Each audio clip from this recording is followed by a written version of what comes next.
Look, Trump is not building a ballroom. This much, I feel like, is obvious. I made a video about this a few weeks ago, giving a thesis of what I think is actually being built, and that video got taken down on my TikTok after about 8 million views, so I re-uploaded it here. And if you haven't seen that one yet, I recommend going over and watching that because it gives you a good basis for where we're starting out from. But I wanted to follow up on my theory, okay? Because in the original video, while I had some solid architectural analysis from Andrew Kerr, it was mostly based off of like a gut instinct, in my own pattern recognition. And since then, I have been digging deep, scouring the web across databases and looking for records, and I have come back with actual receipts, like some actual verifiable public record receipts. And now my theory is stronger than ever, okay? Because I know that Trump is not building a ballroom.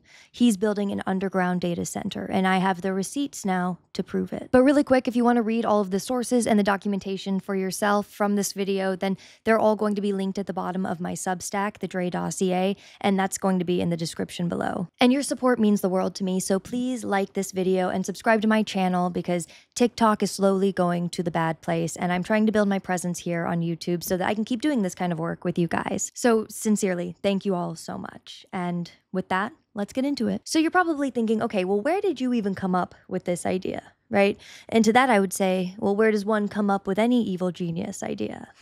Larry Ellison, of course, my nemesis. You see, a few months back, I was doing a deep dive on Larry Ellison and his relationship with Israel and the war in Gaza. And it was during that research I came across something about Oracle building these underground data centers in Jerusalem in 2021. See, they were 9 stories deep under solid bedrock, about 160 feet underground, and designed to survive missile strikes. I mean, they were completely invisible from satellites. See, Israel needed data sovereignty, a place where their most sensitive military data could live that was physically unhackable and under complete government control. And when you're running these classified military operations, intelligence gathering, or government AI systems, you can't just have that data sitting in some commercial cloud that might be in another country or vulnerable to attack. And after learning all of that, I remember thinking to myself, all right, well, we're gonna just go ahead and put a pin in this for now, right? Like, this is all really fascinating, but I don't know what to do with any of this information, but I'm sure that it'll come in handy later. And later in handy did it come, because fast forward a few months and I'm reading about Trump's new ballroom announcement, and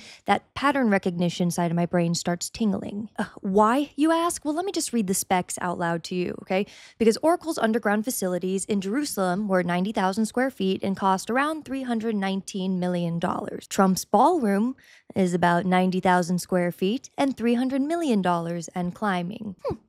Curious. And then on January 21st, 2025, you have Trump's first full day in office, and Larry Ellison is standing next to him and Sam Altman, and they're giving this White House announcement about Project Stargate. Now, I'm not kidding when I say I could write an entire dissertation on January 21st, because they gave us so much information in that announcement that I feel like, quite frankly, many of us just glazed over. And I've broken it down ad nauseum in other videos and over on my Substack, but the short version is this.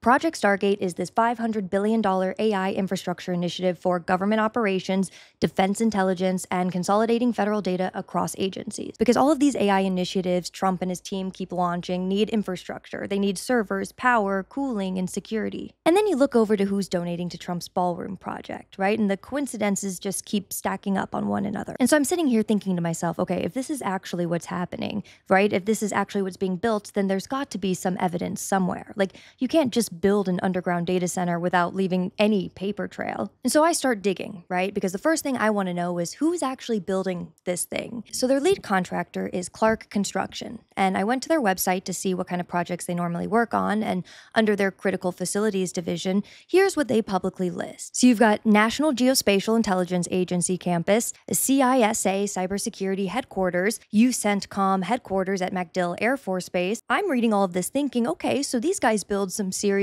government facilities. Like, these are no joke. But then I'm thinking, okay, well, if they're this comfortable touting these publicly listed, high security projects, then what aren't they listing? So I keep digging a little further, right? I'm going through these different government contract registries, procurement records, that kind of thing. And then bingo, I found some redacted contracts for Clark Construction, some top secret contracts, it looks like. And you'll never guess who they're for. Well, I mean, we can't guess because they're redacted, but I mean the type of job they're for. Guess what kind of job they're for. If you guessed data centers, You'd be correct. And it's not even like one or two of these kinds of contracts I found, right? Not even three. I found six redacted contracts for data centers that they built around the US. And again, I'll link all of these contracts in my Substack if you want to go check them out, but they're just listed as literally confidential client data centers 1 through 6. And the client names are obviously classified because the facilities themselves, I'm sure, are classified. I mean, Clark's own description of their work says that they focus on security and survivability, reliability and redundancy, and complex critical facilities. So the company whose specialty is building classified data centers for clients that they can't even name is building the ballroom.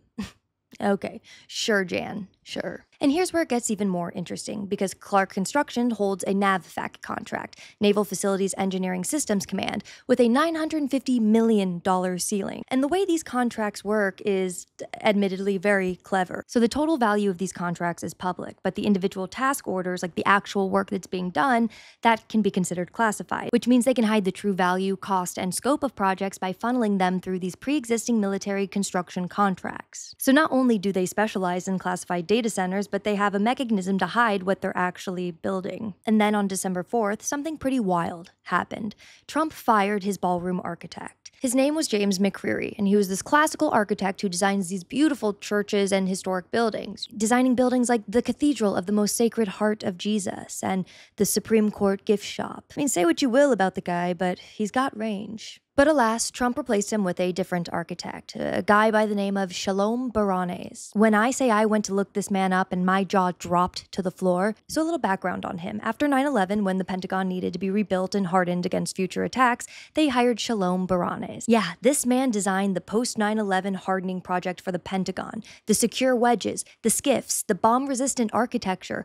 This was all Shalom. And skiffs, by the way, are sensitive compartment information facilities. They have electromagnetically shielded rooms for classified intelligence work and are built to survive missile attacks. And it's important you know what skiffs are because this comes back into play a little later on. And his portfolio doesn't stop there. It gets a lot more intense with DHS headquarters, Treasury building modernization, the GSA headquarters secure facility, the CISA cybersecurity headquarters that, yes, Clark Construction also built. Yeah, so these guys have rendezvoused together before. And at this point, I wanted to see if I could take a peek at what was happening on the ground. So with my last remaining week of my free Planet Labs subscription, I looked through some satellite imagery, and what I saw astounded me. And I saw that these flatbed trucks had been photographed delivering these massive steel caissons to the site. Now, from what I understand about caissons is that they are these huge cylindrical retaining structures, basically. You use them for deep underground construction. They're designed very specifically to hold back soil and water pressure whenever you're going way deep underground. So you wouldn't use them for just standard foundation. And then I saw this heavy lift crane that was like permanently anchored into a concrete pad. I mean, that seemed to be for some long duration construction involving heavy structural materials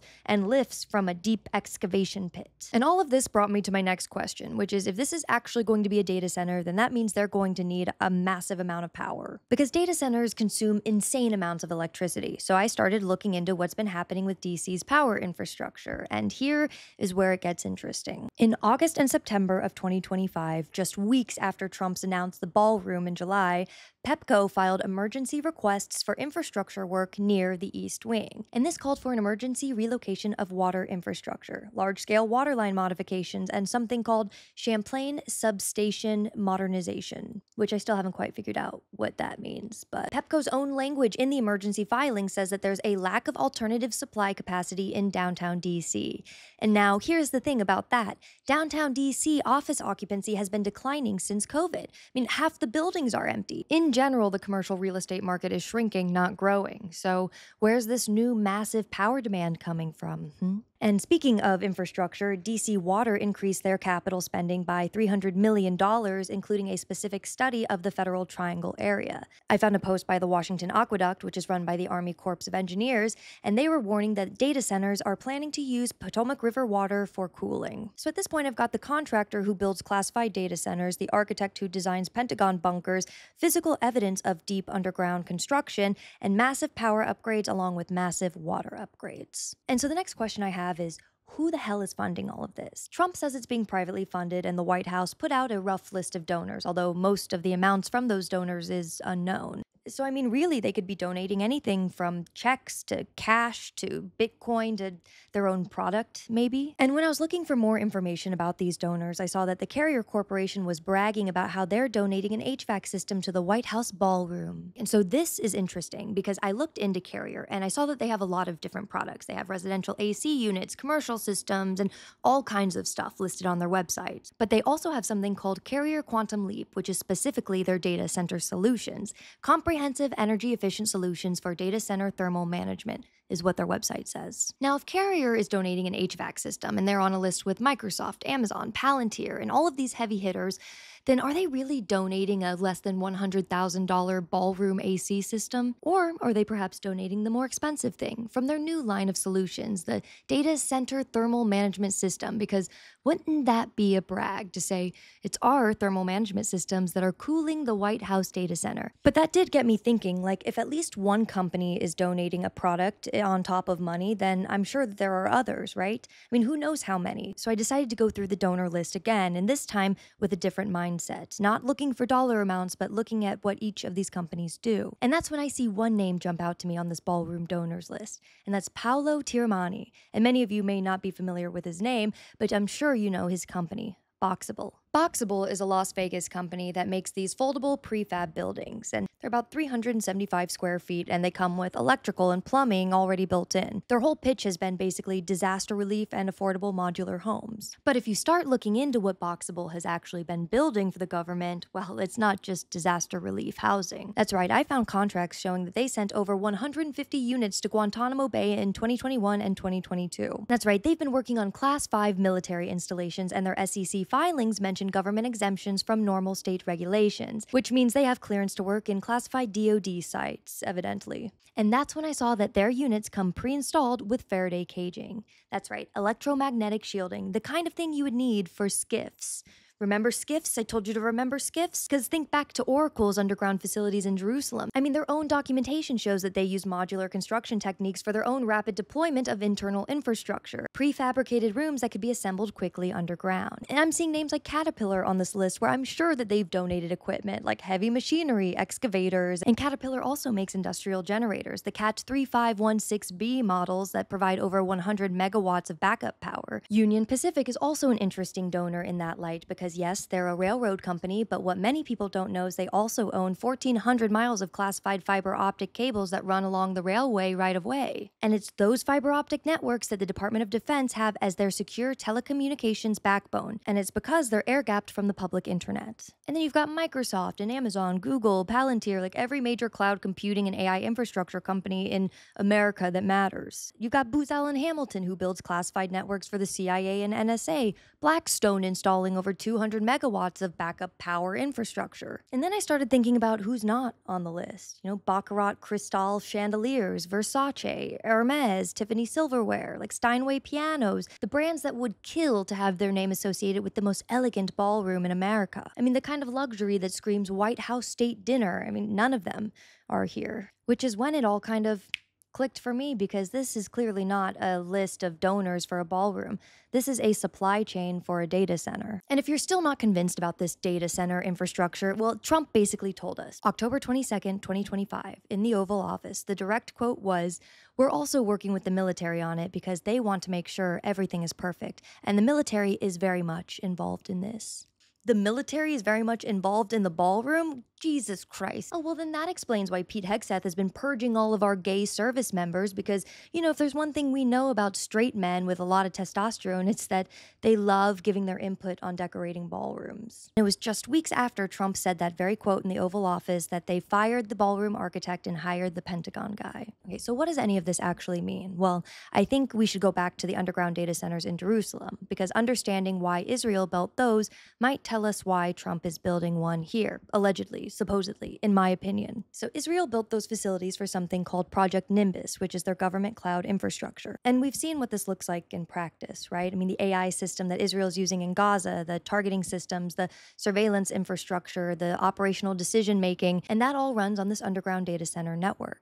I mean, we're talking full AI takeover, military operations, intelligence gathering, government AI information systems like banking, critical infrastructure controls everything that keeps the country running. And they put it 9 stories underground because they needed it to survive, not just survive a power outage or a cyber attack, but to survive a war. I mean, they needed it to survive missile strikes and keep running no matter what happens above the ground. Because when you have your entire government running on AI systems, that is now the brain of your country, and you have to protect the brain of your country with a thick skull. That's what data sovereignty looks like. That's continuity of government, and that's what AI warfare infrastructure actually looks like. And then I'm looking at Project Stargate, announced on January 21st, 2025, Trump's first full day in office, and Larry Ellison is going on and on about this $500 billion AI infrastructure that's going to save the government and cure cancer. But all of these grandiose ideas surrounding AI, all of that needs a home. And that's why I think it has to be at the White House specifically, because when infrastructure is a part of the executive office of the president, then it has to be classified, protected, exempt from oversight, and the president has to have direct access to it. And lest we forget, the East Wing sits directly above the Presidential Emergency Operations Center, the PEOC bunker. It's 5 stories deep, staffed 24/7 by military offices. And by demolishing the entire East Wing, they removed every structure blocking access to that bunker. And now they can expand it and go deeper or integrate new infrastructure if they'd like. And because it's at 1600 Pennsylvania Avenue, executive privilege covers all of it. I mean, think about it. The president controls what gets disclosed and what doesn't. I mean, this is what the government running on AI, with all of that power consolidated under executive control in a facility that can survive anything and Congress can't audit, looks like. And look, I'm sure they'll build a ballroom on top. You know, they'll host state dinners and take photos with world leaders in gowns and tuxedos, and maybe it'll even look fabulous. But don't kid yourself about what this was actually built for, because the ballroom isn't the project. The ballroom is the lid.